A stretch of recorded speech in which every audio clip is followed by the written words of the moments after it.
inventory profit ya. Jadi transaksi laba atas penjualan barang dagangan antar perusahaan induk dan anak perusahaan itu. Nah, transaksi antar perusahaan. Untuk laporan keuangan konsolidasian berdasarkan ARB nomor 51 yang sudah di amandemen dengan FASB statement nomor 90 menyatakan bahwa saldo antar perusahaan, dan transaksi antar perusahaan shall be eliminated. Nah ini ya harus dieliminasi. Gitu. Jadi kalau ada transaksi, ada saldo, transaksi antar perusahaan, gitu. Inventory misalnya kan suka ada saldonya tuh. Nah itu dieliminasi gitu ya. Satu itu berdasarkan FASB statement nomor 160. Yang kedua, show income and financial position as if the intercompany transaction had never taken place. Dampaknya akhirnya diperlihatkan bahwa laba rugi dan posisi keuangannya ya itu seperti tidak terjadi apa-apa. Ya karena kita eliminasi kan. Jadi ketika ada transaksi, dieliminasi berarti tidak ada transaksi. Maka laporan keuangannya nanti nampaknya baik laporan laba rugi maupun laporan keuangan ya seperti tidak terjadi apa-apa. Tidak terjadi transaksi tersebut gitu ya. Ini udah ketentuan gitu ya. Kalau ditanya kenapa begitu Pak? Ya ketentuannya memang cara main atau aturan prosedur lah gitu ya kalau dalam melakukan prosedur untuk melakukan atau menyusun working paper dari konsolidasian kayak gini ya. Ya kalau ditanya kenapa sih bikin konsolidasian gitu dari dulunya ceritanya gimana gitu. Nah, ya karena kan ada satu perusahaan yang memang menguasai perusahaan lainnya gitu ya. Jadi kalau menguasai itu maka dia punya aset di perusahaan itu gitu. Ya kan sebesar persentasenya ya terutama yang di atas 51 ya yang membuat konsolidasi kan di atas 51. Punya aset, kemudian punya kewajiban gitu kan. Nah, jadi maka dia harus memasukkan aset-aset lainnya di luar itu. Contoh ya ini juga akhirnya dipakai oleh pajak kan. Dulu orang-orang kaya kita itu naruh duitnya di pulau apa gitu di Christmas Island sana di Australia sana karena mereka bebas pajak. Nah sekarang nggak bisa itu Indonesia akan kejar kemanapun juga. Gitu.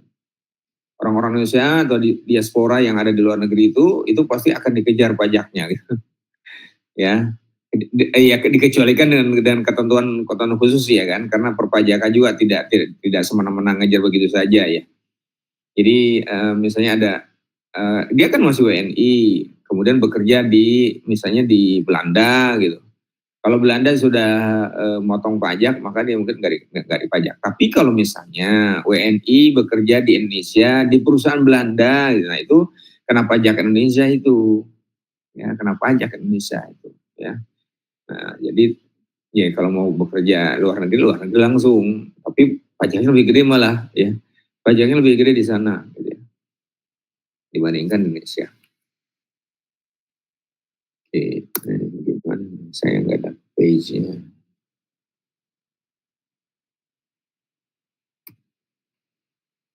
Nah, yang pertama adalah kita akan bahas intercompany sales of inventory. Jadi penjualan antar perusahaan ya, penjualan barang dagangan antar perusahaan. 1. Profits on intercompany sales of inventory. Laba dari transaksi penjualan persediaan antar perusahaan semuanya diakui jika barang dagangan tersebut telah dijual kembali ke pihak luar. Pihak luar itu yang bukan di grup kita ya. Gitu. Misalnya kita punya anak perusahaan yang memang nggak konsolidasian. Tuh anak perusahaan yang konsolidasian ngejualnya ke anak perusahaan yang nggak konsolidasian. Itu di luar grup tuh. Ya disebut dengan outsider. Oke. Atau memang pihak yang nggak berafiliasi sama kita sama sekali gitu. Ya konsumen lah misalnya kayak gitu, langsung konsumen ya udah selesai gitu. Itu disebut dengan outsider. Jadi profitnya akan diakui, recognize, semuanya akan diakui if goods jika barang dagangan tersebut have been resold, telah dijual kembali to outsider, ke pihak luar grup.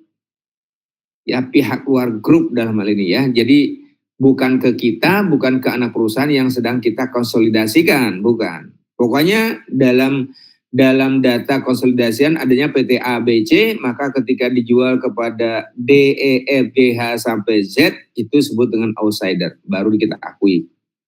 Ya, profitnya nih, profitnya. Kalau penjualannya memang udah terjadi kan, jual profitnya ditunda nih pada saat jual, profitnya ditunda gitu. Tapi tunda, katanya deferred, jika barang dagangan tersebut still held in inventory. Masih berupa persediaan akhir. Ya, kita jual mobil tadi, kita kan misalnya kita pabrik mobil, anak perusahaan kita showroom mobil, atau dealer mobil, kita jual nih mobil kita ke dealer. Dealernya belum berhasil menjual, ya udah itu masih tetap inventory kan bagi perusahaan anak yang dikonsolidasikan. Berarti sama dengan inventorinya juga ada di kita di grup. Maka kalau masih ada di kita, masa iya sih ngaku penjualan, ngaku profit. Kalau masih ada kita kan dianggap belum terjual gitu ya. Masih dianggap belum terjual gitu. Sehingga profitnya deferred gitu. Deferred itu ditunda pengakuannya ya. Kalau terasa udah terjadi, ada untung, iya pasti ada untung. Misalnya kita di pabrik mobil ini, katakan mobil Kijang, harganya 200, kita jual ke dealer 300, nanti dealer jual 400 kan. Nah ketika kita HPP-nya 200, kita jual 300 juta, ada untung kan 100 juta kan. Itu udah diakui di pembukuan kita, individu perusahaan kita gitu.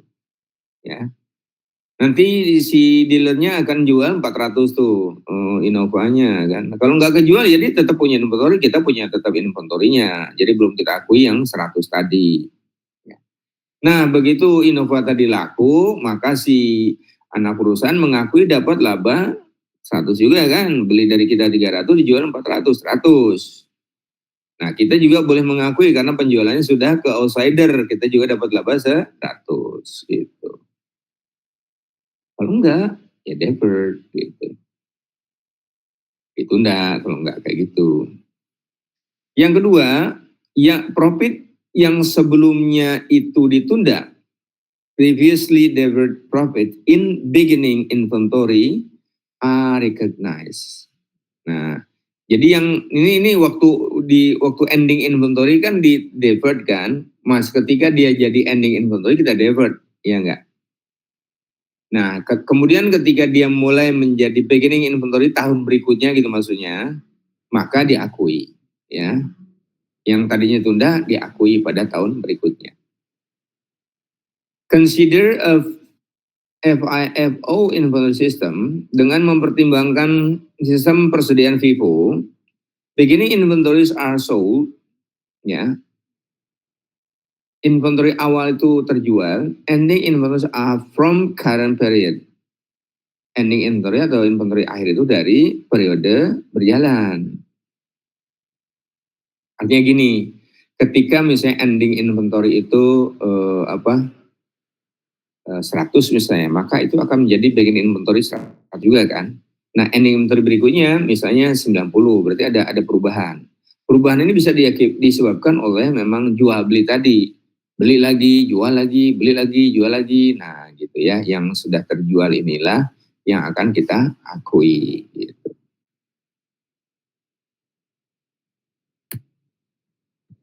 Nah ini contoh nih, enaknya pakai contoh angka kayak gini kan. Misalnya selama tahun 2009 nih, berarti setahunan nih di tahun 2009 ya, bukan pada tanggal nih.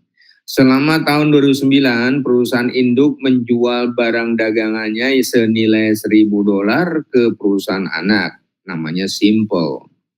Dengan keuntungan kotor atau gross atau bruto 30%.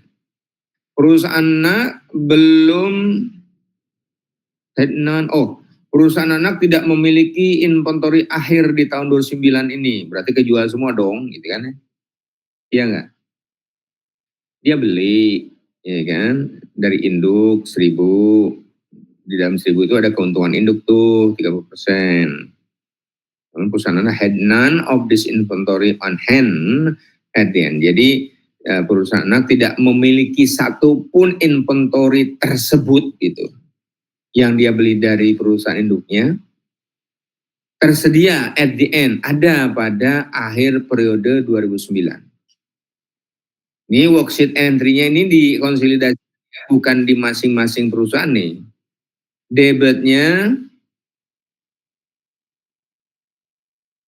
Debitnya penjualannya 1.000 ditambah dengan gross profit-nya.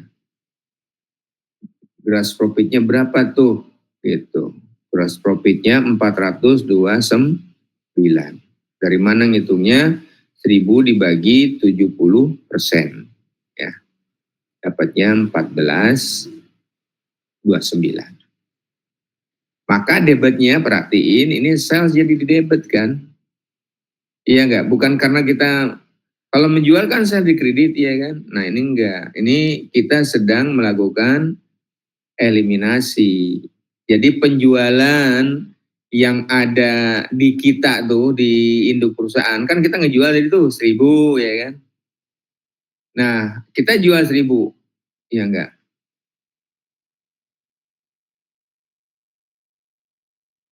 Oh costingnya sorry itu costingnya ya bukan harga jualnya sorry.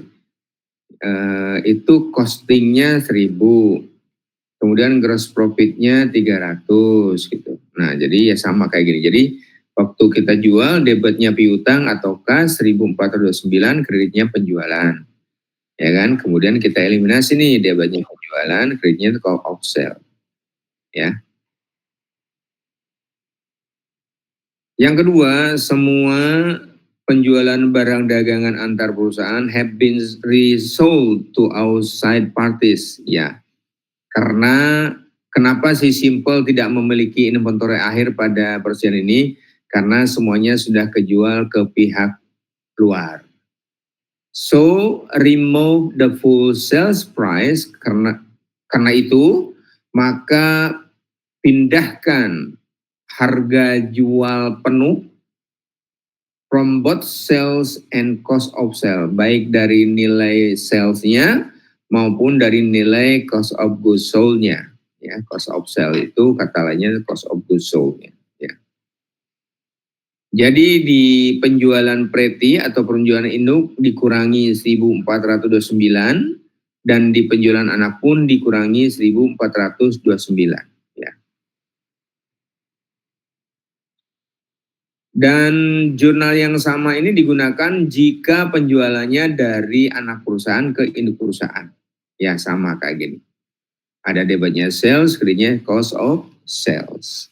Yang ada penjualan dari anak ke induk perusahaan. Yang menjurnal tetap kita induk perusahaan karena kita yang membuat laporan konsolidasian gitu ya. Jadi jangan salah. Oh ini karena yang jualnya anak perusahaan ke induk, dia yang jurnal bukan. Ini jurnal konsolidasian, jadi kita, induk perusahaan, ya. Anak perusahaan nggak tahu apa-apa tentang ini, nggak bikin apa-apa. Jadi ketika dia jadi anak perusahaan, ya udah diem aja gitu, tergantung induk perusahaan dah gitu. Ibunya mau ngapain terserah dia. Biasanya kan emang ibu-ibu yang paling repot ya nggak, anaknya tinggal makan gitu.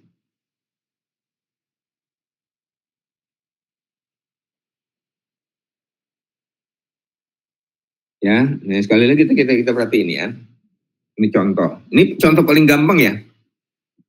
Jadi kalau di akuntansi itu kalau yang contoh pertama itu biasanya contoh paling gampang.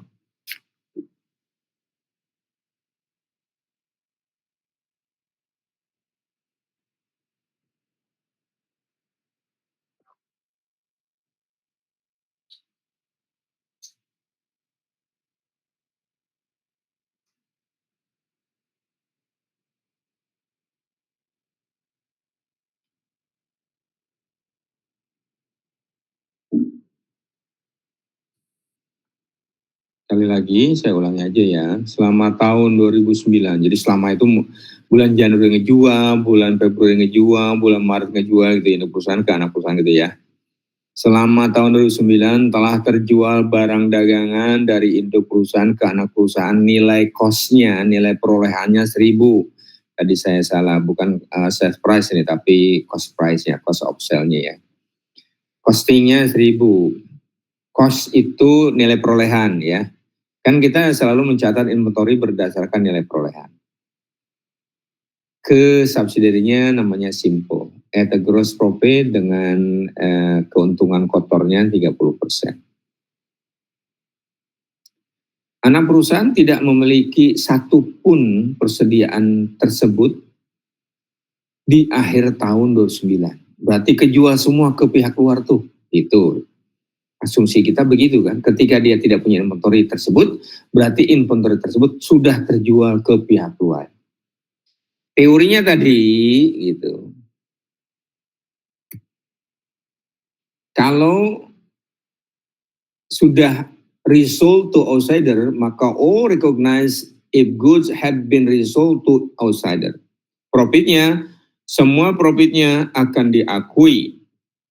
Jadi kalau kejadiannya semua inventory sudah dijual ke pihak luar, maka semua profit dari transaksi tersebut diakui baik oleh parent maupun oleh subsidiary. Ya. Itu jadi kita pakai teori yang ini ya. Pakai teori yang ini ya. Nah, tapi kita akan tangguhkan jika barang tersebut still held in inventory. Jadi kalau tadi kasusnya misalnya ada persediaan akhirnya sekian, dari 1000 itu masih ada 100, maka yang diakui yang $900, yang 100 belum diakui profitnya. Kalau ini kan si anak perusahaan, none of this inventory on hand. Nggak ada sisa satupun juga di akhir periode 2009. Ya. Karena tidak ada, maka kita akan akui profitnya dengan cara menjurnalnya dibalik, salesnya di debit, cost of goods sold-nya atau cost of sales-nya di credit. Ya, waktu kita melakukan transaksi pertama dulu, debitnya piutang, kreditnya sales, ya kan? Debitnya COGS, kreditnya inventory.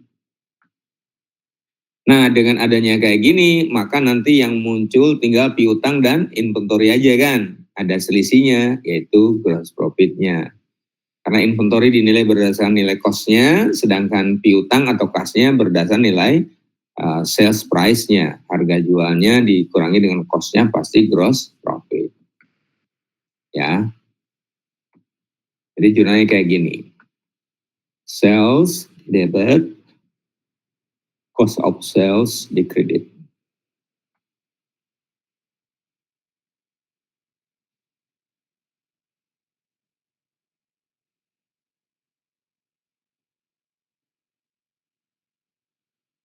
Jika cost-nya itu 1000, berapakah nilai jualnya kalau gross profit-nya 30%? Ya. Jadi 1000 itu kan 70%-nya ya? Iya enggak? 1000 itu 70%-nya ya. Karena ada gross profit-nya 30%. Maka berapakah 100%-nya gitu?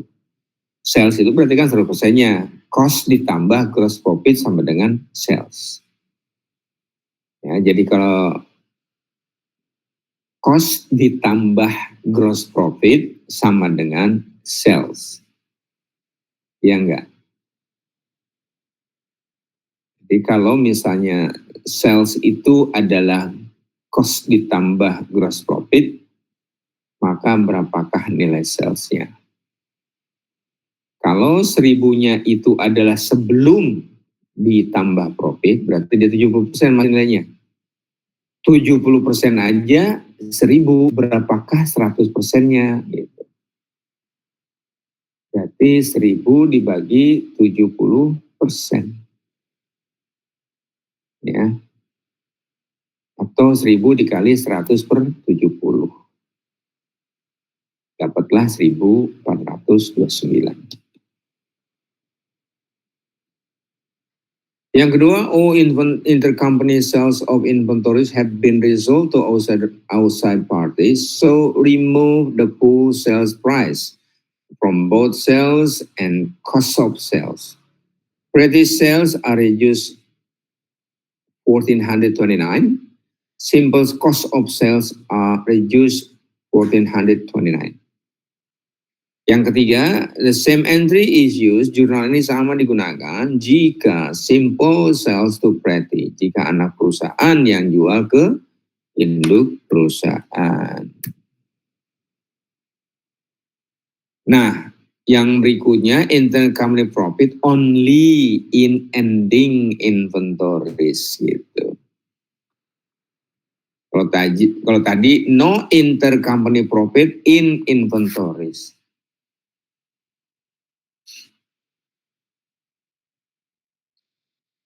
Nah, sekarang ada profit tapi di ending inventory. Kita lihat contoh soalnya. Tahun lalu, tahun 2009, tahun lalu 2009, sekarang berarti tahun 2010 kan. Tahun lalu ini untuk kita bisa melihat dulu pernah beli nggak, ada transaksi intercompany nggak gitu. Kalau ada ending inventory-nya enggak gitu. Jadi sekarang itu ending inventory jadi beginning inventory kan gitu. Itu masuk begitu. Kenapa harus ada 2 tahun nih? Gambaran aja. Jadi kan tadi semuanya diakui ketika misalnya beginning inventory kan gitu ya. Yang ketiga tadi, teori ketiga tadi. Kalau nggak ada inventory akhir, semua profit diakui. Kalau ada inventory akhir, maka deferred, ditangguhkan pengakuannya. Tahun lalu, tahun 2009, perusahaan induk menjual barang dagangan senilai costnya $500 ke anak perusahaan si sell dengan gross profitnya 25. Jadi nanti kita cari berapakah 100% salesnya. Maka kalau ini yang 2009 tinggal 500 bagi 25 kan, sama berapa tuh? 2.000 berarti kan ya. 2.000. Oke.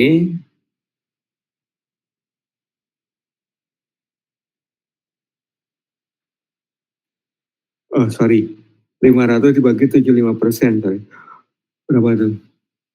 Ya segitulah. Kemudian sell had none of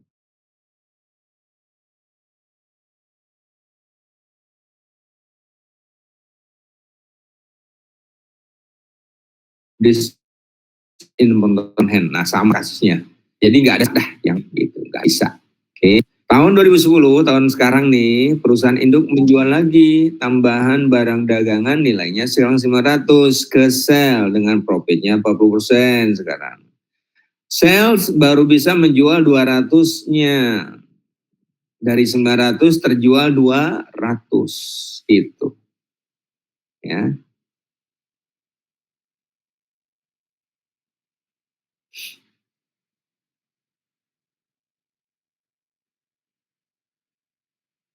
Nah ini nanti memang kita di pihak induk ini harus ngaudit ya.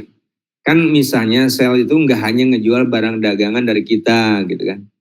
Tapi juga dari perusahaan lain misalnya gitu kan. Sebelum kita akuisisi kan dia membeli barang dagang macam-macam dekat, salah satunya dari kita gitu. Nah, bagaimana kita tahu dia sudah ngejual $200 gitu?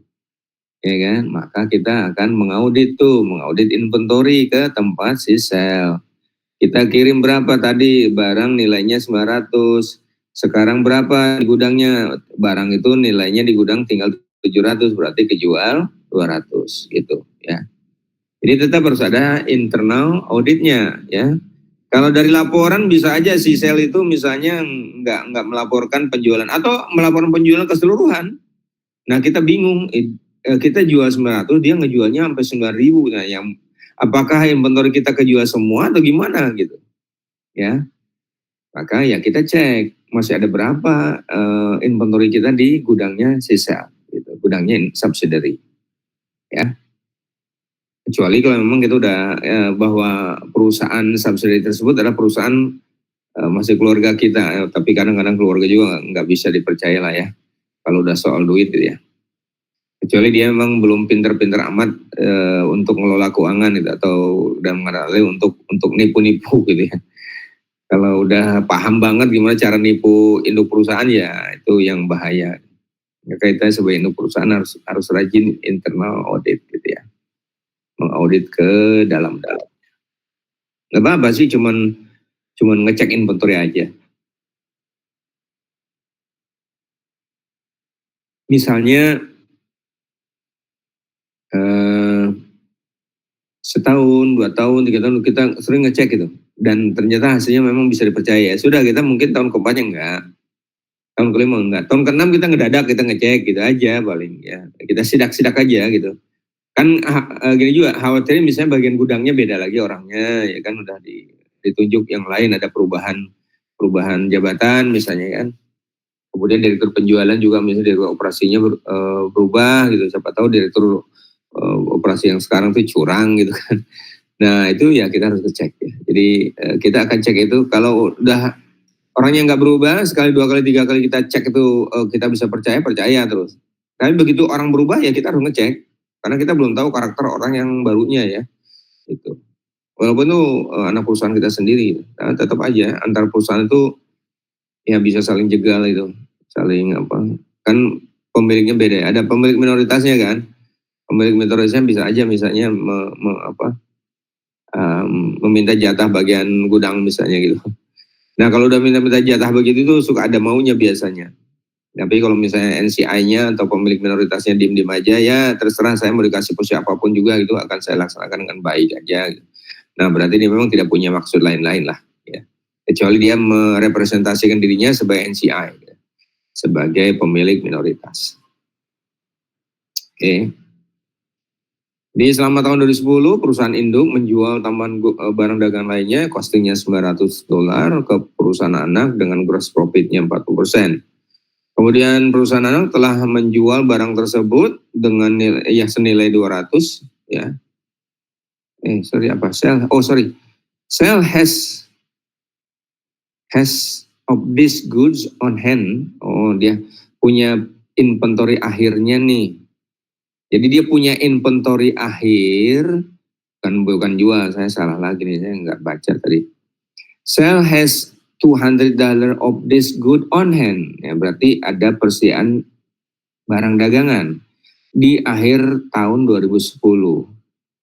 Worksheet entries tahun 2010, yang pertama dia akan penjualan yang 900, mengeliminasi penjualan yang 900 ya. Jadi debitnya 1.500, kreditnya cost of sale-nya 1.500. Lalu karena ada persediaan akhir ya, karena ada persediaan akhir, maka cost of sales-nya 80, inventory-nya 80. Ini juga dibalik ya kan. Dulu waktu kita jual pertama kali, debitnya piutang, kreditnya sales, kreditnya debitnya cost of sales, kreditnya inventory kan. Itu. Ya, nah dengan membalik yang jual pertama, maka cost of sales-nya kan 0 tuh. Ya enggak. Cost of sales-nya 0. Ya.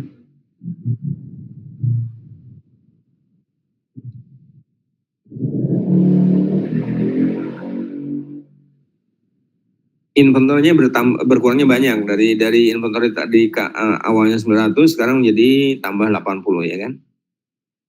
Ya waktu jurang pertamanya kan gitu, debitnya piutang, kreditnya sel, debitnya COGS, kreditnya inventory kan gitu. Nah, berarti sekarang inventory kredit lagi nih, nambah. Cost of sale juga tadinya 0 tuh karena di atas sudah cost of sale kan. Oh, sekarang di nambah 80. Nah, itu menandakan adanya gross profit ya.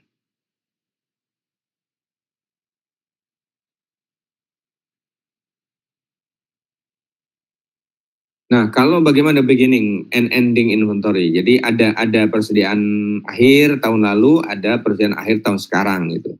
Persediaan akhir tahun lalu itu kan menjadi persediaan awal tahun sekarang kan gitu ya. Oke.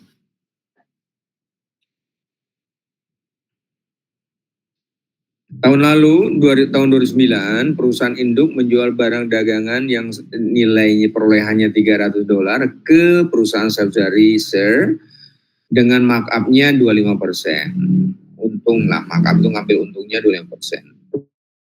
Karena telah memiliki inventory akhir 2009 dengan nilai 120. Jadi jual 300 masih ada persediaan akhir 120, berarti terjualnya 180.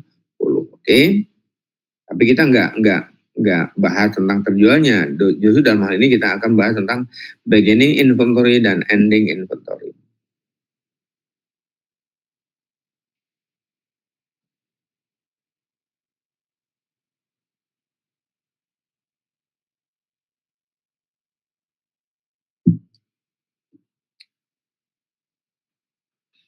Sekali lagi, tahun lalu, tahun 2009, perusahaan induk menjual barang dagangannya dengan nilai perolehan 300 ke perusahaan anak namanya SER dengan mengambil keuntungan 25%. Perusahaan anak memiliki persediaan akhir tahun 2009 dengan nilai cost-nya 120. Oke, itu berarti beginning inventory 2010. Selama tahun 2010, perusahaan induk menjual lagi tambahan barang dagangan dengan nilai 500, nilai perolehan 500 ke SER tersebut, ke anak perusahaan tadi, dengan markup-nya sekarang 30%. Perusahaan anak memiliki persediaan akhir untuk tahun 2010 nilainya 260. Jadi beli 500, ada sisa 260 ya. Yang dulu ada 120 berarti sudah terjual juga kan? Karena 120 2009 akan menjadi 120 2010 di awal, ditambah belinya 500 berarti ada cost of goods available for sale-nya 620, terjual 260 ya. Nah, kita cari berapakah nilai harga jual dari costingnya 500, markup-nya 30%, diperoleh angka 650. Jurnalnya sama, debitnya sales, kreditnya cost of sales 650. Kemudian ada ending inventory tahun 2010 ya kan. Berapa ending inventory-nya? 260. 260 kali 30% per 130. Kalau 30 itu kan tadi untuk ngambil keuntungan ya kan, 1 tambah 30% kan. 1 itu berarti 100%, tambah 30% berarti 130%. Ya. Labanya 30% dari total 130%. Kali 260. Dapatlah $60. Debitnya cost of sales $60, kreditnya inventory $60. Ya. Kemudian berikutnya adalah mencatat beginning inventory 2010. Ya, investment in subsidiary. Nyatatnya debitnya investment in subsidiary, ada tambahan investasi. Kreditnya cost of sales. Jadi kalau ada beginning inventory, jurnalnya kayak gitu. Debitnya investment in subsidiary, kreditnya cost of sales. Hitungnya sama kayak tadi. Ya, 25 per 125 kali 120. Dapatlah angka 24. Ini nanti akan kita masukkan ke dalam working paper. Ya, jurnal-jurnal kayak gini.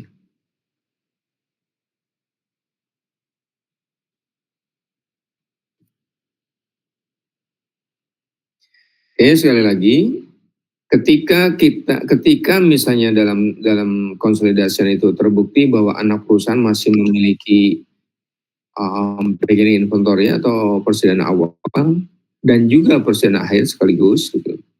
Maka jurnalnya ada 3. Yang pertama adalah untuk mencatat penjualannya, mengeliminasi penjualannya, penjualan pada tahun berjalan. Kita sedang di tahun 2010, kita punya sejarah 2009 gitu, gampangnya gitu ya, ini cerita gitu. 2009 melaporkan adanya beginning inventory atau ending inventory 2009 yang menjadi beginning inventory 2010 sebesar 120. Di 2010 ada sejarah lagi bahwa kita beli lagi 500, costingnya, markup-nya 30%. Ya. Maka kita akan mengeliminasi ya sales tadi yang 500 tadi ya, kita eliminasi. Lalu kita akan mencatat persediaan akhir ya, persediaan akhir. Lalu mencatat juga persediaan awal.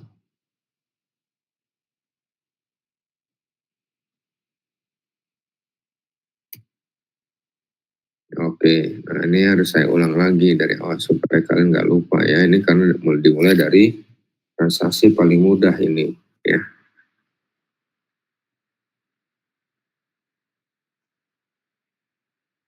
Dari teorinya dulu deh, ulangi teori ya. Oke, ini ada Oke. Oh, sebentar, baterainya habis.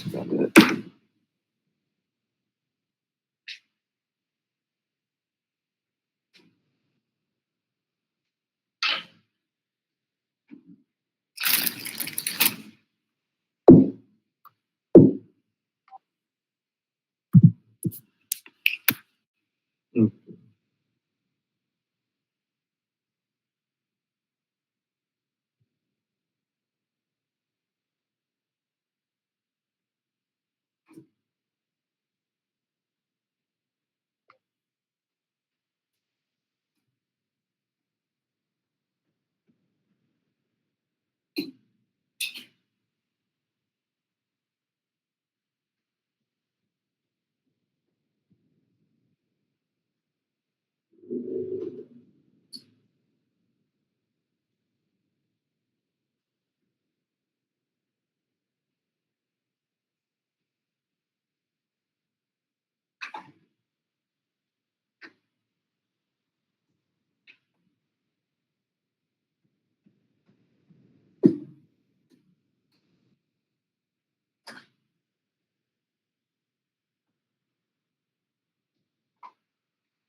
Oke,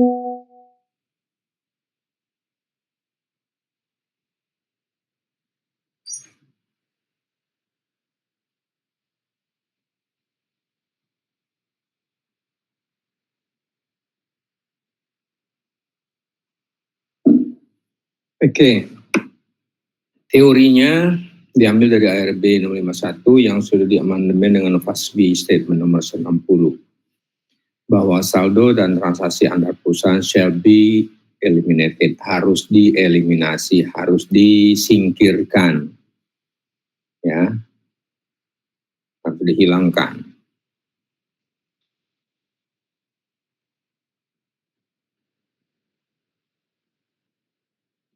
Tunjukkan atau perlihatkan laba dan posisi keuangan as if the income jika transaksi antar perusahaan tersebut had never taken place, tidak seperti tidak terjadi apa-apa gitu. Jadi diperlihatkan laporan laba dan posisi keuangannya itu seperti tidak terjadi apa-apa. Ya, ketika sudah eliminasi berarti tidak terjadi apa-apa kan gitu.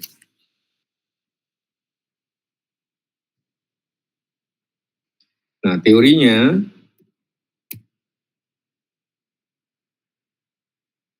laba dari penjualan persediaan antar perusahaan akan diakui jika barang dagangan tersebut telah dijual ke pihak luar. Tapi laba penjualan persediaan antar perusahaan akan ditangguhkan jika barang tersebut masih tersimpan sebagai persediaan. Lalu,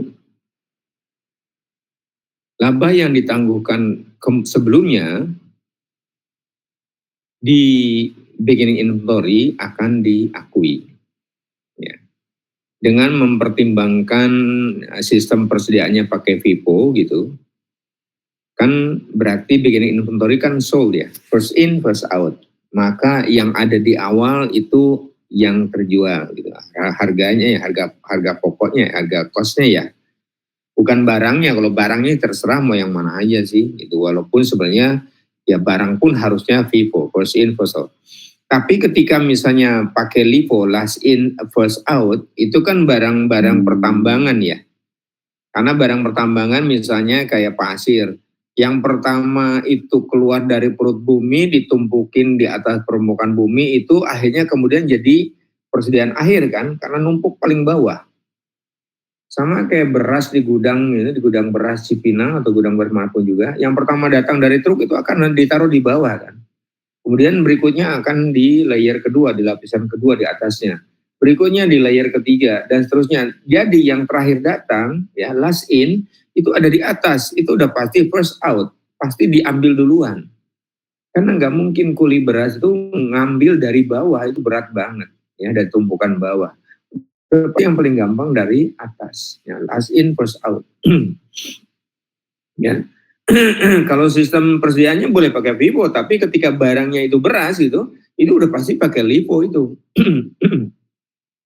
Ya, yang last in itu yang terakhir masuk ke gudang itu udah pasti kejual duluan.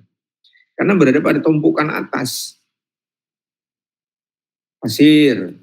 Ya kan yang keluar yang di apa? Yang dikeluarkan dari truk itu kan yang di atas tuh. Tapi begitu sampai ke tanah itu jadi yang terbawah. Nanti ada truk dua datang, di atas lagi naruhnya, di atas tumpukan tadi gitu terus. Jadi yang terakhir truk keempat datang itu akhirnya dialah yang kejual duluan karena berada pada lapisan atas. Gitu. Ya itu barang tambang itu kayak gitu, pakai LIFO semua itu barangnya. Ya. Tapi kalau ngitung persediaannya ya boleh pakai FIFO, boleh pakai average, boleh pakai apapun juga. Walaupun kalau di GAAP atau di standar akuntan Amerika, maka ada khusus memang LIFO pertambangan gitu. Karena memang dia merasa ya nggak mungkin lah kita menggunakan harga kos yang awal yang ada di dasar itu. Kita pakai harga kos yang di atas, karena di atasnya yang akan kita jual gitu. Jadi antara pencatatan inventory dan perpindahan barang-barang ekstraknya juga itu pakai LIFO. Last in first out barangnya diambil dari pucuk piramidanya, tumpukan-tumpukan pasir, tumpukan biji besi, tumpukan jagung, tumpukan komoditas apapun juga itu paling atas. Kecuali nih kalau kayak komoditas. Komoditas itu bisa ditaruh bukan nggak di lapangan kayak itu, taruh di tangki gitu kan, taruh tangki. Nah, makanya yang pertama dimasukin dalam tangki itu akan keluar duluan kan, karena ada corong di bawah kan. Nggak mungkin corong di atas. Nggak mungkin lubang keluarnya di atas gitu. Udah pasti di bawah. Nah, kalau air nih, air minyak kayak itu yang cairan kita nggak bisa tuh, karena emang udah nyampur tuh. Anda pertama masuk dengan yang terakhir tuh udah nyampur. Kalau cairan nggak bisa. Cairan boleh pilih apa saja terserah, tapi barangnya ya itu juga kok nggak ada masalah gitu ya. Nah, tapi kalau misalnya komoditas kayak biji jagung, beras dan sebagainya itu pasti ada tangkinya kan. Nah, itu corongnya di bawah gitu. Udah pasti itu yang pertama masuk, itu yang pertama keluar. Jadi pipo tuh barangnya gitu. Tapi kalau misalnya karungan beras, beras karungan, jagung dalam karung itu udah pasti last in first out. Ya. Kemudian komoditas yang ditaruh di permukaan itu ya kan kayak bata tumpukin pasti dari bawah dulu kan numpukinnya baru ke atas. Nanti kalau jual ya atas dulu yang paling gampang diambil, yang paling ringan. Kalau dari bawah ya Allah ditarik itu bawah di atasnya ada berapa puluh bata itu pasti nggak akan bisa ditarik gitu. Batu demikian juga kan, batu kan disusun dari atas ke bawah juga, gitu. Berbentuk piramida akhirnya kan, ya kita ambilinnya juga. Pak gimana kalau misalnya ngambilnya pakai beku gitu kan, ya sama aja diambil dari bawah serot gitu kan, yang atas ke bawah gitu. Pasti longsor tuh yang atas ke bawah gitu. Ya mungkin hanya satu beku itu aja dapat yang bawahnya, tapi sisanya udah atas lagi gitu. Karena pasti longsornya, pasir longsor. Batu juga kerikil pasti akan longsor kalau di serok dari bawah ya. Oke, saya nggak tahu punya nggak video tentang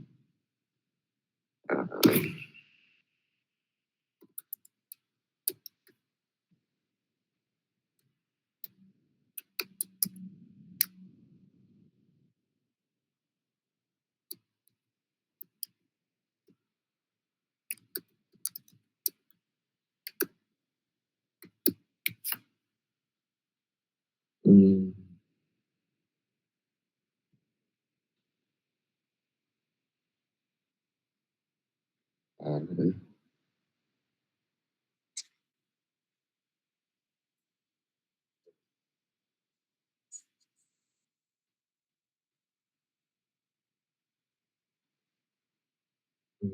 ini ya, dulu.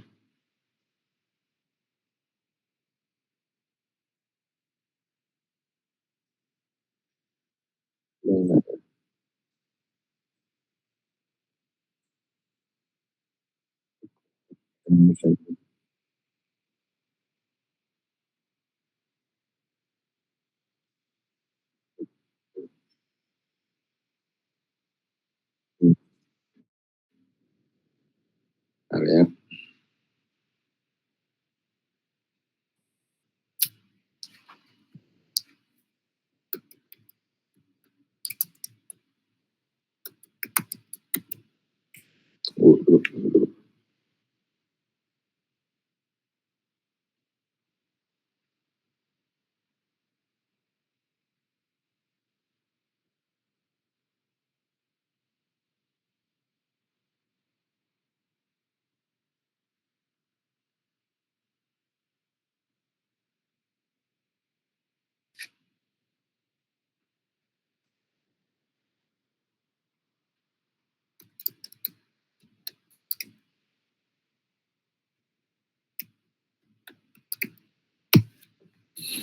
Nah, mana nih ada nggak ya?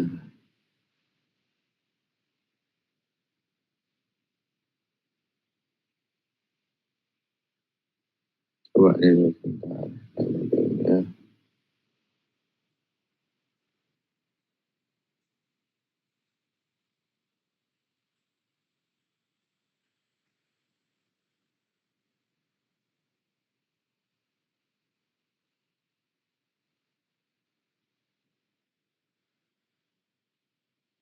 Nah, yang ini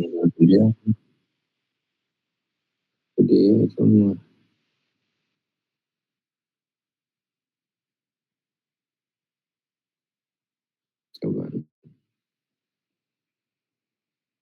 Nah, ini dia nih.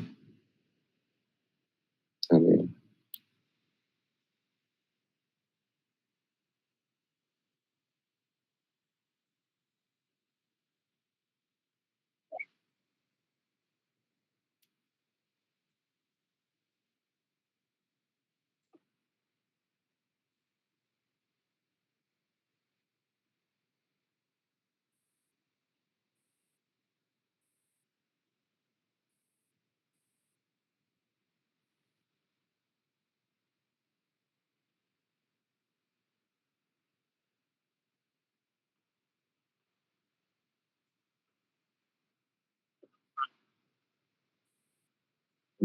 Hmm.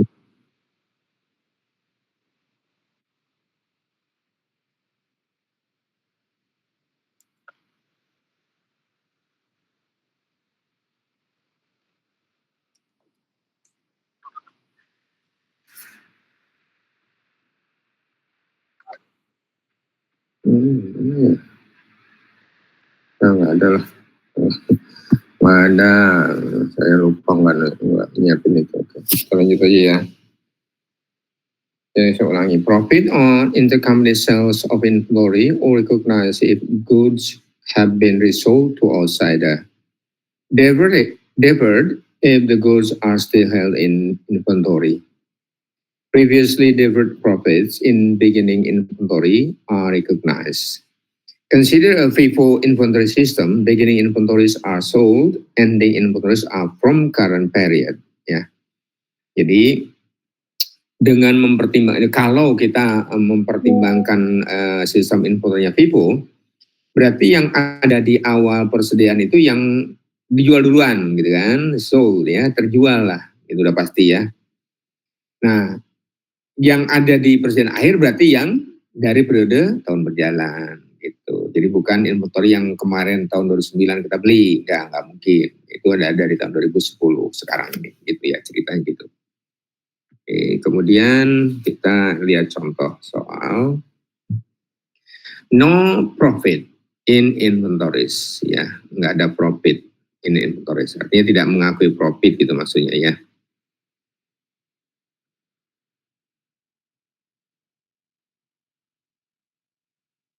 Belum mengakui profit nih. Jadi ceritanya nih tentang tahun 2009, Pretty sold goods costing 1,000 to its subsidiary, Simple, at a gross profit of 30%. Simple had none of this inventory on hand at the end of 2009. Worksheet entry for 2009, debit sales, credit cost of sales, 400, 1,429 each. Hitungnya sales equal to 1,000 divided by 1 minus 30% equal to 1,429. Ya. Kemudian, all intercompany sales of inventories have been resold to outside parties, keterangan lain nih. So remove the full sales price from both sales and cost of sales. Jadi kalau kan yang namanya sales itu kita tahu dia saldo normalnya di kredit. Maka untuk remove, menghilangkan, menyingkirkan, or eliminate itu salesnya di debit. Jurnal yang di atas tadi ya. Pretty sales are reduced 1,429. Simple cost of sales are reduced 1,429. Okay. The same entry is used if simple sells to Pretty. Sama jurnalnya nih kayak gini nih. Tetap kayak gitu gitu. Ya itu nanti kan ada yang namanya upstream ya. Oke. Kita lihat satu persatu, ini yang paling gampang dulu ya. Nah, ada profit nih, tapi di ending inventory aja gitu. Profit di ending inventory. Tahun lalu 2009 Paul menjual goods barang dagangan senilai 500 ke anak perusahaannya Shell. Anak perusahaannya namanya Shell dengan gross profitnya 25%. Shell tidak memiliki inventory akhir di tahun 2009. Jadi semuanya 500-nya kejual semua gitu. Maka cari dulu ya. Kemudian tahun 2010, ini kita berada di tahun 2010 nih, post sold, berarti kalau nggak ada ending inventory berarti nggak ada beginning inventory lah gitu ya, gampangnya. Nggak ada beginning inventory tahun 2010. Jadi 2010 dia beli lagi tuh 900 nilainya dengan gross profit 40%. Nah, sales memiliki ending inventory. Kali ini ada persen akhir 200 nilainya, berarti sudah terjual 700, kan gitu ya gampangnya. Maka waktu entry 2010 itu debitnya sales sebesar 1.500, dari mana 900 dibagi dengan 60% ya, dapatlah 1.500. Kemudian cost sell-nya itu dari 200 tadi yang persen akhir dikali 40% ya. Perhatiin nih cara ngitung ending inventory profitnya ya. Perhatiin nih gitu ya. Kalau di yang tadi awal kan nggak ada karena no intercompany profit kan, nggak ada kita ngitung. Nah sekarang ini di ending inventory, Anda perhatiin 200 kali 40%, gross profitnya 40%, cost persen akhirnya 200, langsung kaliin tuh 200 kali 40%. Perhatiin ini. Maksud saya nanti bandingkan dengan yang sekarang ini. Nah, kalau ini ada beginning dan ending, perhatiin ngitungnya. Ya, perhatiin ngitungnya. Ending inventory-nya itu dikali dengan persentase per 100 tambah persentase gross profit-nya. Perhatiin ini bedanya ya. Kalau tadi ending inventory-nya kali dengan gross profit-nya. Nah ini, ending inventory kali dengan gross profit-nya. Ya, 200 ending inventory kali 40% gross profit. Dapatlah 80. Tapi kalau ada persediaan awal dan persediaan akhir, maka persediaan akhir ini nanti nilainya persediaan akhir dikali dengan gross profit per 100% plus gross profit, atau inventory akhir kali gross profit per sales price. Ya, persentase sales price-nya. Jadi gross profit-nya 30% dibagi 130%, bukan sales price-nya ya. Hitungnya tuh bedanya. Ya, jadi kalau ada beginning inventory dan ending inventory, hitungnya kayak gini. Ya. 2009 kayak gimana ngitungnya? Nah, 2009 karena tidak ada tanda-tanda beginning inventory, hanya ada ending inventory gitu kan. So I had 120 of this inventory on hand gitu. Berarti yang tadi itu langsung 120 kali 25% kan gitu. Ya. Itu di akhir tahun 2009. Debitnya cost of sales, kreditnya inventory kan gitu. Nah di 2010 nanti akan kita balik lagi, yang di 2009 ada pengakuan, di 2010 kita balik lagi. Jurnalnya investment in subsidiary, kreditnya cost of sale. Waktu 2009 kita cost of sale dan inventory kan gitu ya. Nah sekarang cost of sale-nya kita balikin lagi. Dari mana ngitungnya? 120 dikali gross profit-nya dibagi persentase sales price-nya 125. Pokoknya penjualan 100 tambah gross profit-nya berapa? 25 ya 125. Gross profit 30, 130 gitu ya. Itu beginning inventory profit, laba untuk inventory awal 2010. Yang di tengah-tengah laba untuk inventory akhir 2010. Inventory akhirnya 60, inventory awalnya 24.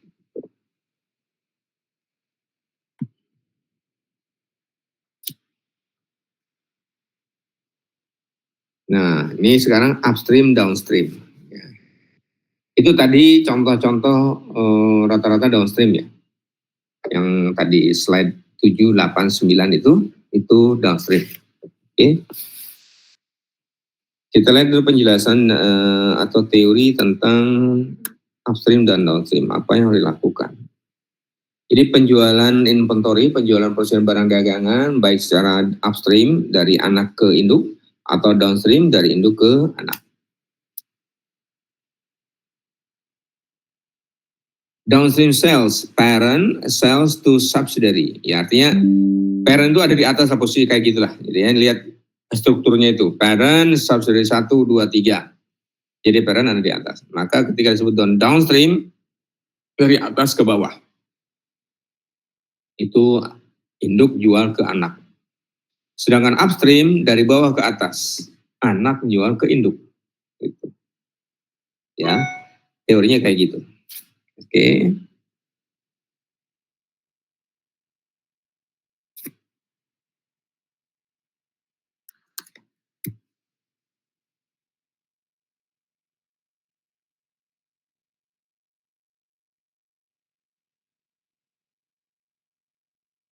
Ini yang tadi nih di contoh yang ke slide 9 ya.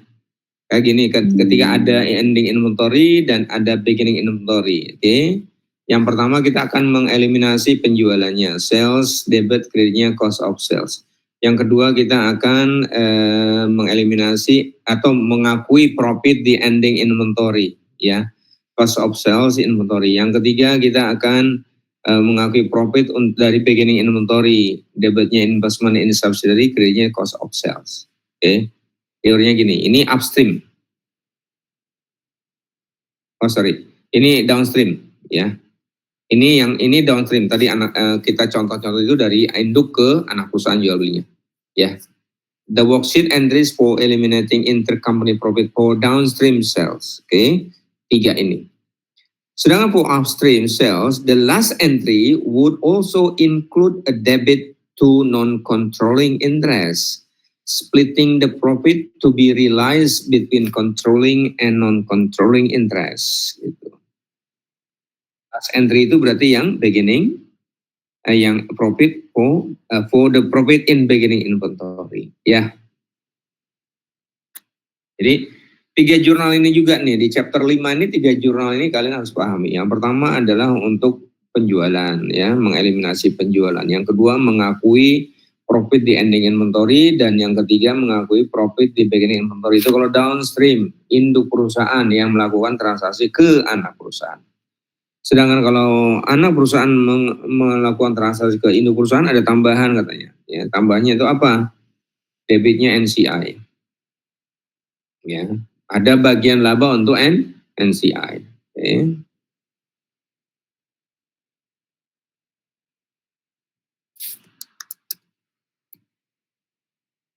Contoh, di akhir tahun 2011, laba subsidiary 5.200, dividen subsidiary 3.000. Current amortization untuk acquisition price-nya 450. Lalu intercompany sale information, sales during 2011 650. Profit in ending inventory 60. Profit in beginning inventory 24, sama kayak data tadi ya.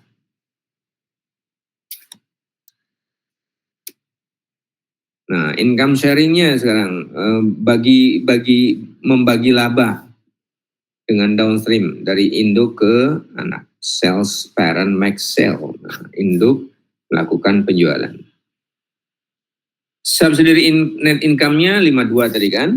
Terus dividennya 3.000 tadi. Kita bagilah CI dan NCI ya.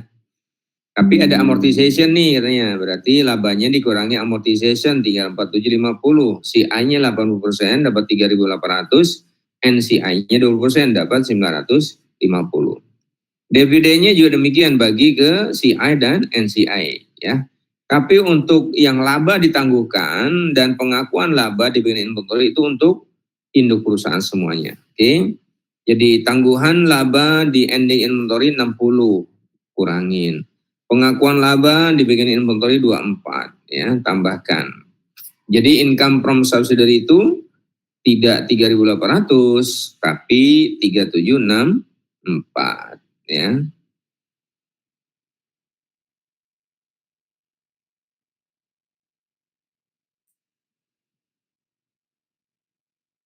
Ketika induk melakukan penjualan, dampak dari penundaan dan pengakuan laba falls all to the parent. semuanya berdampak ke induk saja. NCI-nya tidak, ke CI-nya, ke parent ya. Ke anak perusahaan enggak. Anak perusahaan hanya dapat laba dan dividen, itu aja. Tapi ini sekali lagi, ini di working paper consolidation kita. Enggak dibuat oleh akuntannya perusahaan anak ya? Enggak ya. Mereka enggak perlu adjust, enggak perlu menyesuaikan. Kita ada jurnal nih, jurnal eliminasi, jurnal penyesuaian, terus mereka menyesuaikan, enggak perlu. Itu hanya ada di kita aja. Okay.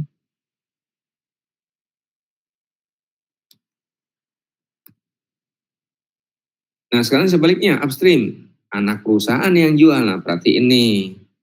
Kalau anak perusahaan yang jual, maka labanya mereka dapat bagian gitu.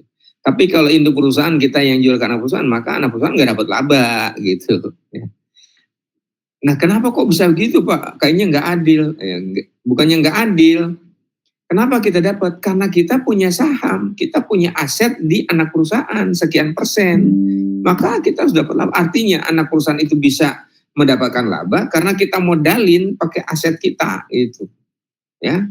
Ada aset kita di situ 80% yang dipakai oleh anak perusahaan untuk menghasilkan uang gitu.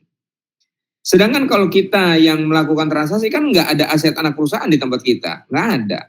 Jadi nggak perlu bagi-bagi gitu ya. Ini kan anak perusahaan yang kita konsolidasikan itu gara-gara kita punya saham di tempat dia, maka kita perlu mendapat bagian laba, dividen dari mereka, ya. Baik itu laba operasional maupun laba yang ditangguhkan tadi gitu. Oke. Perhatiin itu ya. Kalau tadi kita nggak ngebagi ke anak perusahaan karena memang di perusahaan kita di induk ini nggak ada asetnya anak perusahaan. Nggak ada. Makanya kita bikin konsolidasi karena kita punya aset di anak perusahaan yang kita konsolidasikan. Ya, kayak tadi kita punya 80%, kita beli sahamnya anak perusahaan 80%, berarti asetnya atau net asetnya anak perusahaan itu 80%-nya milik kita. Equities-nya, net asset itu kan equities kan modal rata-rata kan. Jadi kita punya modal 80% di situ, maka kalaupun dia ada laba lainnya, kita dapat bagian 80%-nya. Mereka tetap dapat laba sebagai pengelola, sebagai operator, sebagai yang menjalankan bisnis dapat 20%. Tergantung ya. Tergantung dari negosiasi, perjanjian awal, kontrak dan sebagainya di awal. Waktu akuisisi, apakah kita mengambil hanya 51% atau mengambil mendekati 100% yaitu 99%. Ya. Kalau 100% gimana Pak? Ya nggak ada NCI dong kalau 100% ya kan. Jadi yang ada NCI itu kalau kurang dari 100%. Misalnya kita mengakuisisi 99,99. Berarti NCI-nya ada 0,01. Tetap ada 0,01. Ada gitu. Cuman porsinya kecil banget, tiny banget gitu ya. Mikro banget. Oke. Nah, karena sekarang subsidiary yang jualnya ke kita, maka dari laba yang ditangguhkan maupun laba yang diakui di bagian inventory itu kita dapat, ya, mereka juga dapat. Gitu. Berapa dapat? Ya 80% lah, ya. Kita dapat 80%, dia 20%. Contohnya, develop profit in ending inventory 60. Kita 80%-nya itu 48, dia 20%-nya 12. Recognize profit in beginning inventory 24, kita dapat 80%-nya 9,2, NCI dapat 20%-nya 4,8. Gitu ya. Jadi totalnya sekarang kita lebih kecil nih kalau dari penjualan anak perusahaan. Anak perusahaan jualan kita dapat laba, kita jualan dia nggak dapat laba, gitu, nggak dibagi sama kita, ya, secara akuntansi, ya. Kalau secara transaksi kan dia juga pasti nyari laba lah ketika ngejual ke outsidernya kan, dia dapat laba, cuman laba itu nggak kita bagi ke dia di catatan, lah sekali lagi di catatan di konsolidasian. Jangan bilang nggak adil Pak, kalau yang bukan masalah adil, ini hanya pencatatan aja gitu. Kalau pencatatan kan di atas kertas ya, duitnya sih udah di masing-masing kantong ya. Anak perusahaan induk perusahaan dapat duit, itu udah masing-masing kan, ya. Jadi justru ini teori ini ideal, adalah teori yang memang adil gitu menurut teori ya. Yang paling adil menurut teori seperti ini.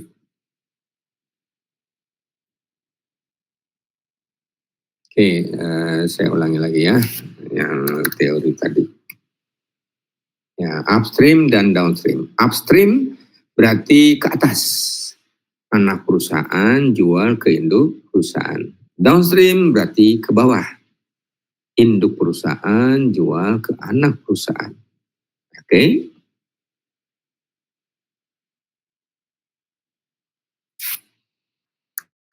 Jurnalnya kita pakai yang downstream. Jurnal untuk mengeliminasi penjualan, dapatnya penjualan, ini cost of sale. Berapa nilai penjualannya? Costing dikalikan dengan, costing dibagi dengan 1 kurang gross profitnya atau markupnya. Itu nilai penjualannya. Oke. Jurnal keduanya untuk profit ending inventory. Debitnya cost of sale, kreditnya inventory. Ini ketika kasusnya ada beginning, ada ending. Beginningnya gimana? Beginningnya jurnalnya debitnya investment in subsidiary, kreditnya cost of sales. Ngitungnya gimana? Nah, ngitungnya gimana tadi?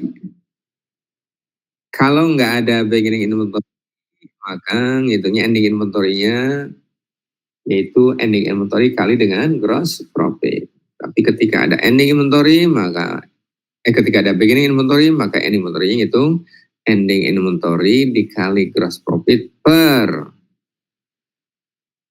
1 plus gross profit. Gitu ya.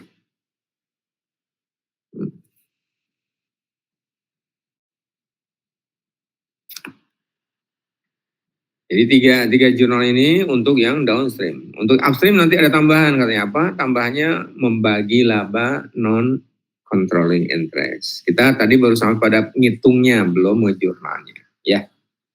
Ngebaginya kalau upstream kayak gimana gitu. Ngebaginya kalau upstream kayak gimana.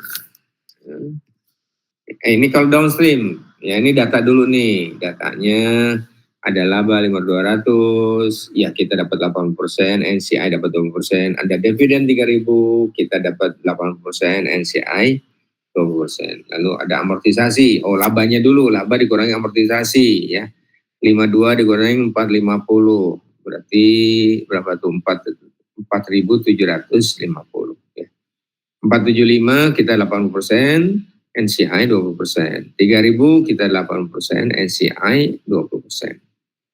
Lalu ada informasi tentang penjualan antar perusahaan. Penjualan selama tahun 2011 650. Profit ending inventory-nya 60, profit beginning inventory-nya 24. Nah, jurnalnya ya sama kayak tadi. Ini bagi-bagi dulu ya, bagi-bagi dulu. Tadi udah ngebaginya kayak gini. Kalau downstream cukup laba tangguhan dan pengakuan laba itu untuk induk perusahaan saja. Ya, karena induk yang melakukan penjualan, labanya itu nggak dibagi ke anak perusahaan karena anak perusahaan tidak punya aset di induk perusahaan. Oke. Tapi kalau yang melakukan penjualannya anak perusahaan, karena induk punya aset di anak perusahaan, maka bagi labanya. Nah, kayak gitu. Ya. Bagi labanya dengan NCI. Dia dapat laba buat dirinya sendiri. Oke.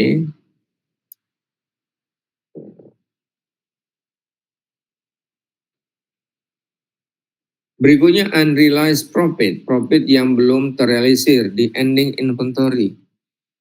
Di ending di akhir, di persen akhir. Sebentar, saya mencium bau angus. Sebentar dulu.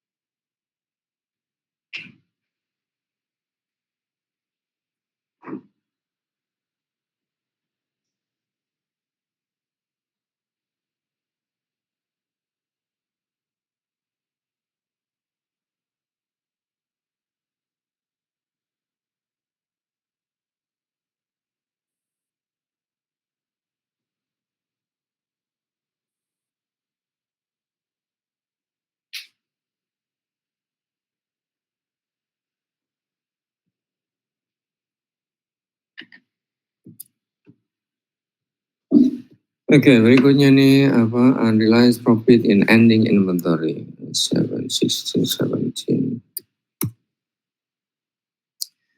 Persediaan akhir. Ya.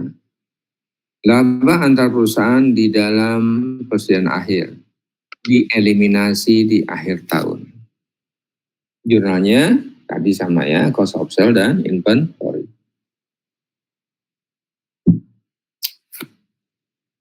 Untuk unrealized profit. Kenapa disebut unrealized profit? Karena dia belum kejual ke pihak luar kan. Dia belum terrealisir labanya. Induknya udah jual ke anak. Tapi anaknya belum jual ke outsider. Berarti kan belum terrealisir labanya. Atau anak jual ke induk. Induknya belum jual keluar. Berarti ada inventory di induk kan. Ya berarti juga belum terrealisir profitnya gitu.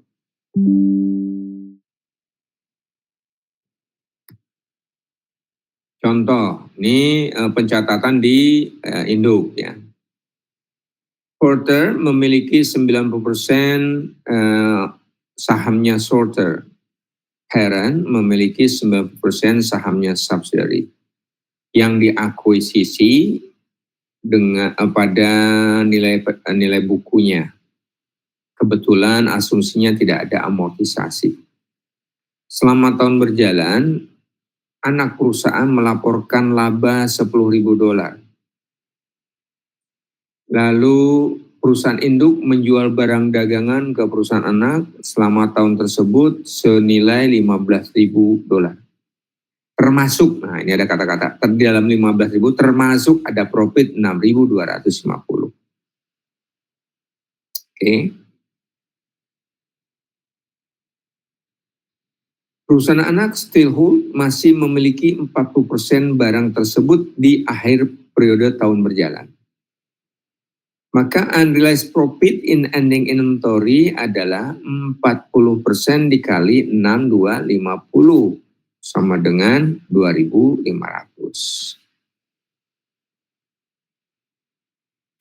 Bagian laba induk dari anak, karena dia memiliki saham 90%, maka 90% dikali 10.000, karena anak mengumumkan dapat laba 10.000, dikurangi 2.500 yang unrealized tadi.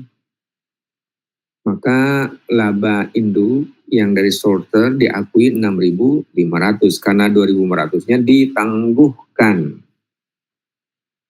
Sedangkan untuk NCI dia dapat 10% dari 10.000 langsung ya. Ya kan? Karena ini kan transaksinya downstream. Oke.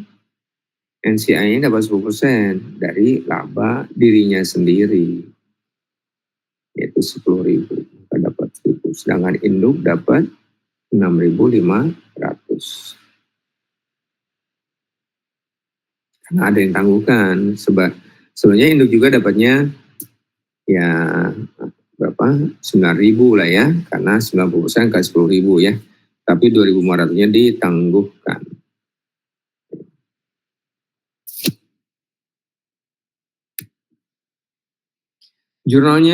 Jurnal yang dilakukan oleh induk perusahaan untuk mencatat laba, debitnya investment in Sorter, kreditnya laba dari Sorter 6.500.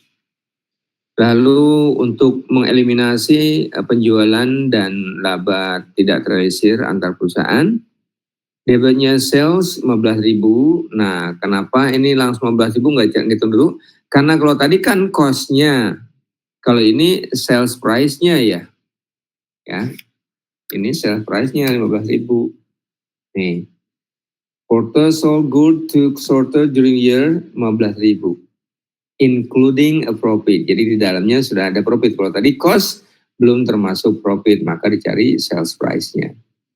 Kalau ini sold sales price ya, nggak nyebutin costing, tapi sold good. Ya, sold itu berarti terjual dengan nilai harga jualnya 15.000. Maka salesnya 15.000, cost of sale-nya 15.000. Lalu pengakuan profit dari ending inventory ya. Cost of sale-nya 2.500, yaitu berapa tadi ngitungnya? 2.500 itu? Ya, 25% kali 10.000 ya. inventory-nya berkurang 2.500 juga ya. Nih cara ngitungnya ya, tadi 2.500 40%, oh sorry, labanya 40%, sorry. Laba 40%, profitnya 6.250, jadi dapat 2.500 ya. Ya dari hitungan inilah, makanya dalam akuntansi itu perhitungan diperlukan ya. Jadi nggak hanya ngejurnal, tapi perhitungannya diperlukan. Jurnalnya kayak gini. Yang di bawah itu jurnal eliminasi sel itu jurnal pertama kan. Lalu pengakuan dari ending inventory jurnal kedua. Nah ini tambahan aja nih. Nih ini jurnal keempat berarti ini ya, investment in sorter, income from sorter. Ya,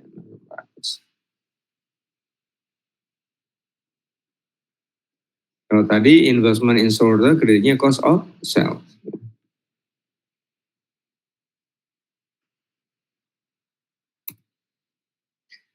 Nah, worksheet-nya sekarang kita masukin lah tadi angka-angka dari jurnal tadi ke sini. Worksheet-nya ini misalkan kita udah isi semuanya kolom porter, kolom induk, kolom sorter, kolom anak perusahaan ya. Dari laporan keuangan masing-masing nih, sales 100, sorter 50, income from sorter 6.500, sorter nggak dapat dari dirinya sendiri kan. Kemudian kalau of sale 60 dan 35, expenses 15 dan 5, maka hitunglah berapalah controlling interest share-nya. 100 tambah 6,5 kurang 60 kurang 15 berarti 100 dikurangnya 75 ditambah 65.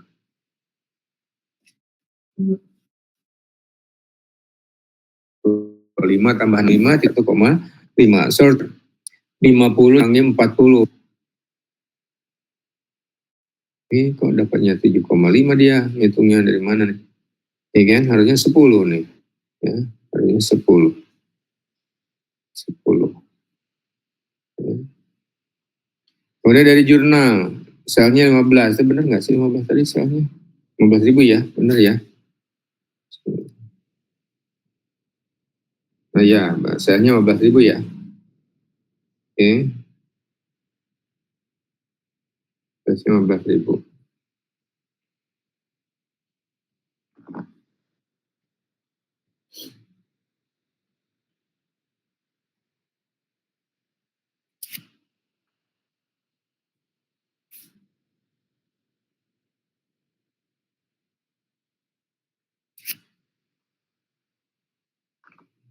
Oke, kemudian income from sorternya 6.500, cost of sale-nya buat sorternya 2.500, buat ininya 15.000.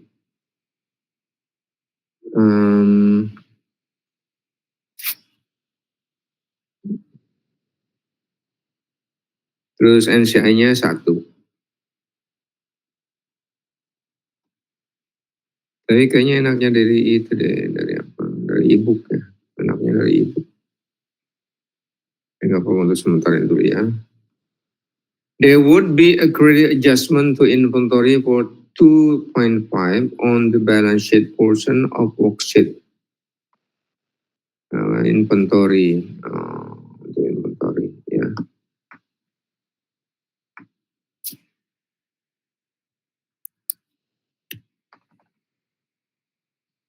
Nah, bagaimana jika penjualan itu upstream? Kalau tadi kan contoh downstream ya. Bagaimana kalau penjualannya upstream dari anak ke induk? Maka ngitung ini, perhatiin lagi, unrealized profitnya ngitungnya 80% karena sama ya, 2.500. Lalu porternya beda ya. Cara ngitung porters income from sorternya beda. Kalau tadi 90% kali 10.000 dapat 9.000 dikurangi 2.500 dapat 6.500. Tapi kalau sekarang 90% dikali 10.000 kurang 2.500 dapatnya 6.750 ya. Perhatiin bedanya ini 21 dengan berapa tadi 18 kali ngitungnya ya kalau nggak salah. Nah ini dia ya kan. Kalau ini 90 kali 10.000 dulu baru kurang 2.500 kalau dia downstream. Tapi kalau upstream 90% kali 10.000 kurang 2.500. Tuh, ya. 10.000 dikali 200 kali 90% lah gitu. Jadi 7.500 kali 90% dapat 6.750. Ya, beda ya. Ini kalau upstream, kalau tadi downstream. Tapi untuk yang unrealized-nya sama, 2.500. NCI-nya juga beda. Kalau tadi NCI 10% kali 10.000 aja kan. Ya, tidak lihat 18 lagi. Slide 18. Nah, NCI-nya 10% kali 10.000 langsung. Dapatlah dia 1.000. Ya. Nah, kalau upstream, dia dapatnya 750. Karena 10.000 dikurangi 2.500 dulu. Dapatnya 750. Oke.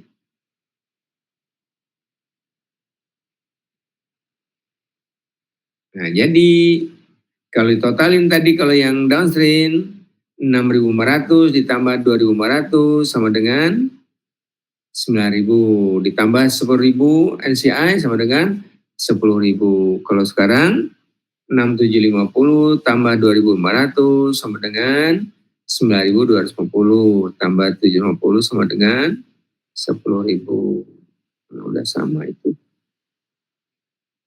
Ya, udah sama dengan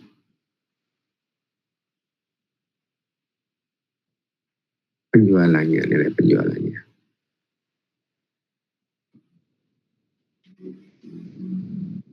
Laba dari upstream itu berdampak kepada CI dan NCI share. Ya.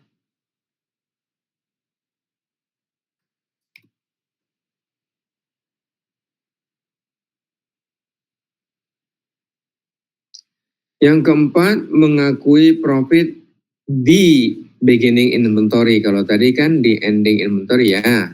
Sekarang di beginning inventory. Ini intercompany profit in beginning inventory. Unrealized profit in ending inventory 1 year become a profit to be recognized in the beginning inventory of the next year. Benar ya? Logikanya benar nih ya. Jadi saldo tahun lalu akan menjadi saldo tahun sekarang. Saldo akhir tahun lalu akan menjadi saldo awal tahun sekarang. Ya, benar itu ya.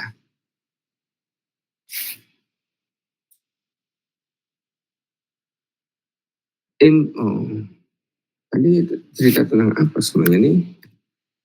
Recognizing profit from beginning inventories. Ya.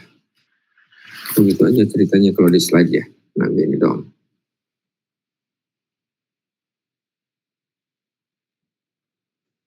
Yang terakhir,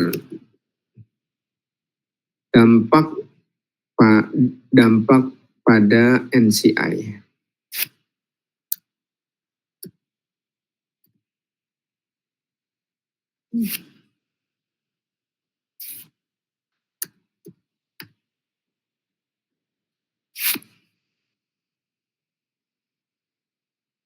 Arah penjualan dan NCI. Arah penjualan kayak itu tadi, upstream kah atau downstream?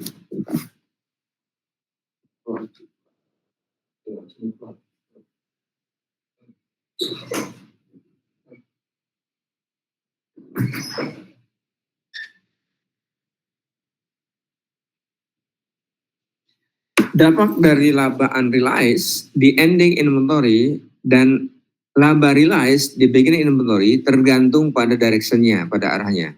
Apakah dia penjualan downstream, full impact on parent, berdampak seluruhnya kepada parent, atau upstream, share impact, jadi dampaknya dibagi baik untuk parent dan untuk NCI. Ya kan tadi ya, lupa tadi slide berapa itu.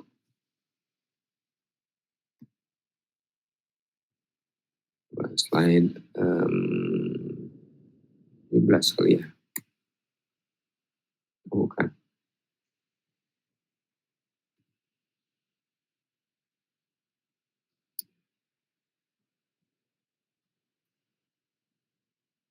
Nah ini kan kalau yang downstream nggak berdampak ke NCI kan, itu.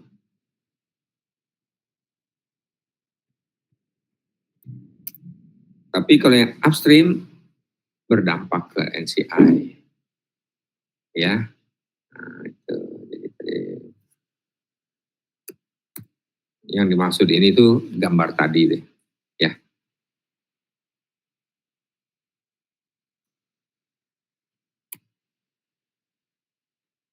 Menghitung laba dan NCI, ya. Kalau penjualannya downstream, induk menjual ke anak, income dari subsidiary laba dari anak perusahaan itu CI persentase dikalikan dengan net income subsidiary dikurangi dengan laba dari ending inventory ditambah dengan laba dari beginning inventory, ya, itu sama dengan income from subsidiary. Lalu untuk NCI-nya persentase NCI dikali subsidiary net income. Sedangkan untuk upstream sales, income from subsidiary-nya CI persentase dikalikan. Nah, ini beda kurungnya nih. Perhatiin kurungnya ya. Kalau yang downstream kurungnya hanya ada pada net income subsidiary aja. Sedangkan kalau upstream itu kurungnya subsidiary net income dikurangi profit ending inventory tambah profit beginning inventory itu dalam kurung. NCI-nya udah demikian juga ya. Kalau tadi NCI kali subsidiary net income aja, sekarang NCI dikalikan dengan dalam kurung subsidiary net income dikurangi profit ending inventory dan tambah profit in beginning inventory, kurung tutup gitu. Ini teorinya nih ya. Teorinya.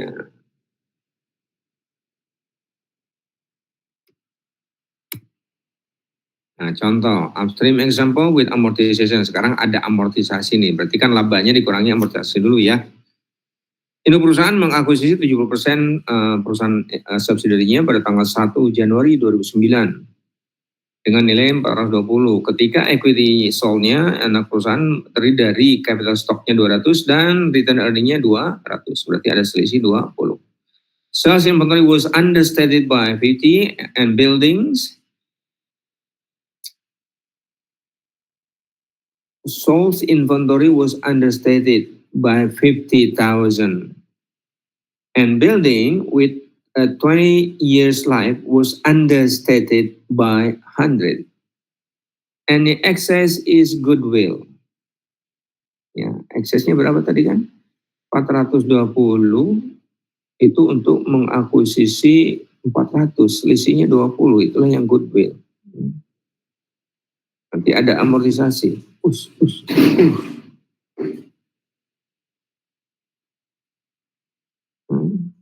Oh enggak, sorry. 420 itu kan 70%-nya ya. Itu 420 70%. Berapakah 100%-nya gitu. 600 kayaknya ya kan. 600 kurang 400 sama dengan 200. 100-nya untuk building, 50 untuk inventory, masih ada sisa 50 untuk goodwill gitu ya. Lalu inventory lainnya laba tahun 2009 dan dividen 2009 serta laba tahun 2010 dan dividen tahun 2010 baik untuk perusahaan induk Peri maupun perusahaan anak sold ya. Datanya ada. Selama tahun 2009 perusahaan anak menjual barang dagangan senilai 700. Ini costing nih. Bukan sold-nya, costingnya nih. To Peri at a 20% markup. Jadi dicari dulu nanti berapa sales price-nya ya kan.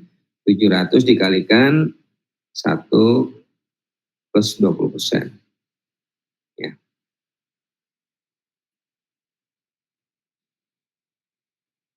$240 of this good were in Paris ending. Nah, ada ending inventory-nya. Dari 700 ada end inventory-nya 240. Berarti yang terjualnya sebenarnya 460.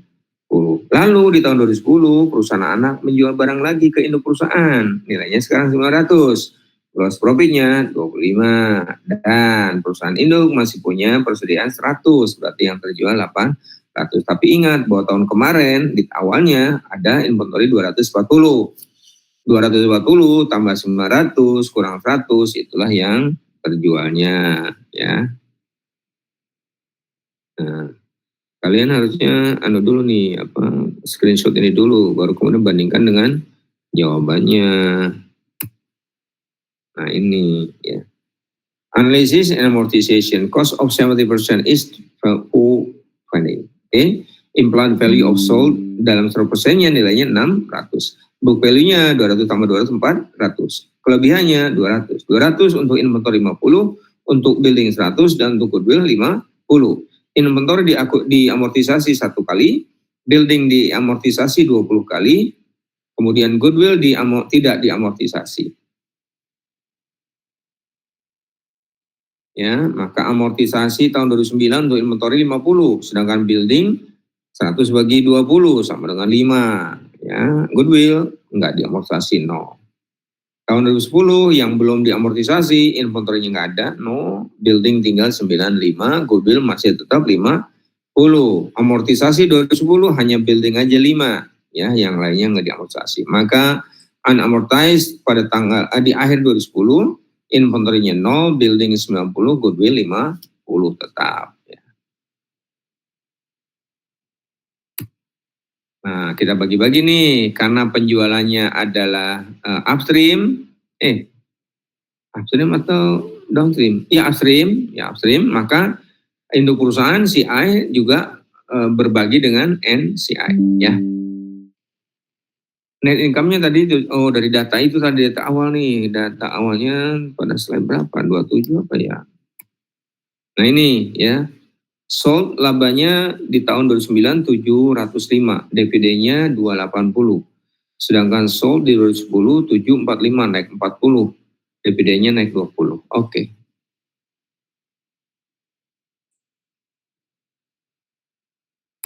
705 dikurangi amortisasi 2009 itu buildingnya 5, inventory 50 dikurangi 55, jadi tinggal 650.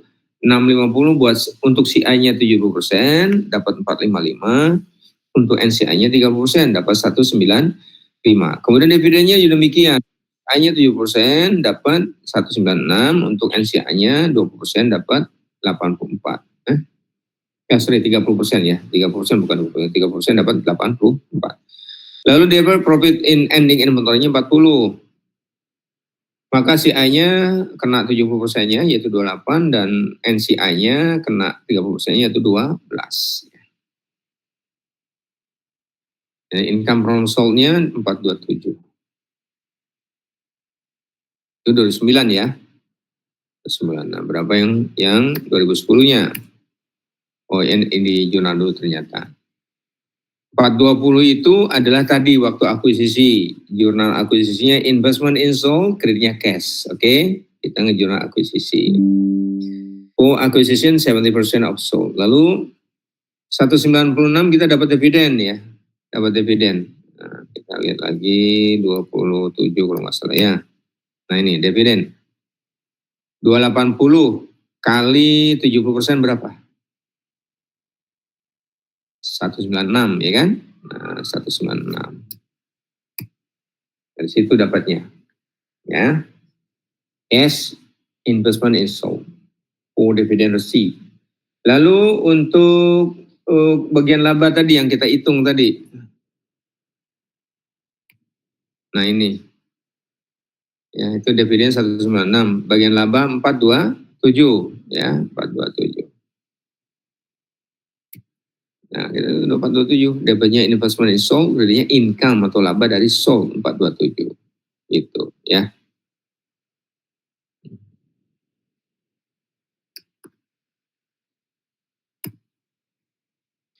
Worksheet entries untuk 2009. Adjust for error nggak ada. Eliminate intercompany profit ada. Ya, seperti biasa, debitnya sales, kreditnya co-op sale 700. 700, co-op sale inventory 40 ya. Nah, angkanya dari mana nih? 700 dari ending inventory, data ending inventory. Mana ya ending inventory? Nah, ini sih. Ada nggak ending inventory?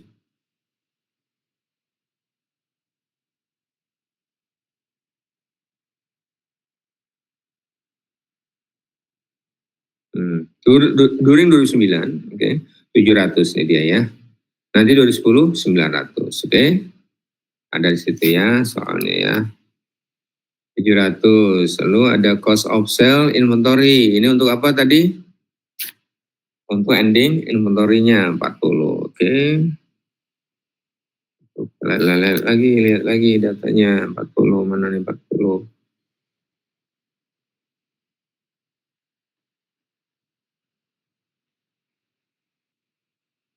Nah, ending inventory mana nih? Ada hitungannya ya. Sorry. Di sini enggak, tapi memang dihitung tadi ya. Dihitung lah ya, ending inventory-nya ya. Ending inventory dihitung 40 ada tadi. Lalu mengeliminasi laba dan dividen. Nah, ini jelas tadi labanya 427 kita kebagian, dividennya 196, kemudian selisihnya menjadi investment in sold 231 ya. Ini tahun 2009, tahun 2010. Nah, ini tambahan lagi, kan ada 5 catat ya. Ada enggak non interest in sub earning and dividennya? Ada kebagian. Untuk non NCI-nya 183 dan 84 sehingga selisihnya merupakan NCI. Lalu resiprokal lainnya capital stock, return earning, inventory, building, and goodwill ya tadi ada ya. 200, 200, 50, 150, investment installnya 420, NCI-nya 180. Baru setelah itu adalah 2010. Masih 6. Untuk amortisasi ya. Cost of sale dan inventory 50 ini untuk inventory, lalu untuk building depreciation expense 5 dan 5 selesai ya. Lalu untuk yang 2010 bagi-bagi lagi, labanya dapat 532, dividen 210, NCI labanya dapat 228, dividennya 90. Lalu masuklah ke jurnal eliminasi. Ini untuk mencatat dividen yang diterima, debitnya cash, kredit, investment in sold 210. Lalu mencatat laba. Labanya dapat 532 ya kan, debitnya investment in sold, kreditnya income from sold ya. Lalu jurnal eliminasi, adjustment yang nggak ada, eliminasi intercompany profit and lossesnya, penjualan tadi di data 900 ya, kemudian cost of sale inventory, inventory dihitung dapat 20, lalu ini dari beginning inventory, investment is sold, non-current interest, dan cost of sale-nya dihitung juga ada tadi, lalu eliminasi untuk laba dan dividen. Di yang warna biru tadi kita hitung labanya dapat 532, dividen dapat 10, sisanya investment in sold. Lalu jurnal berikutnya mencatat non-control NCI, NCI dapat laba 228, dividen 90, NCI-nya sendiri 138.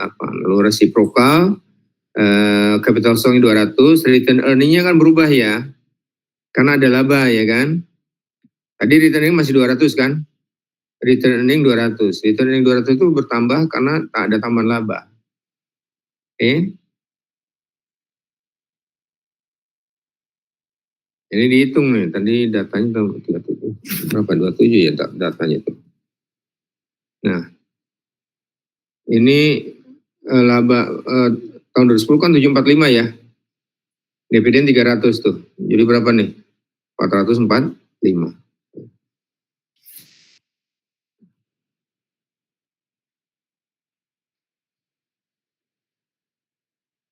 445 dikurangi dengan amortisasi ditambah dengan saldo laba tahun lalu 200. Jadi 625. Inventory-nya nggak ada, 0. Building tinggal 95, goodwill tetap 50. Lalu investment in sold-nya 679, NCI-nya 291. Dan yang terakhir, jurnal terakhir, amortisasi hanya depreciation expense aja kan, karena goodwill tidak diamortisasi, inventory sudah habis di tahun 2009. Itu ya, tidak ada risiko lainnya. Oke. Saya kira segitu untuk yang chapter 5 ini. Kalau ada pertanyaan silakan. Adakah pertanyaan? Nggak ada ya.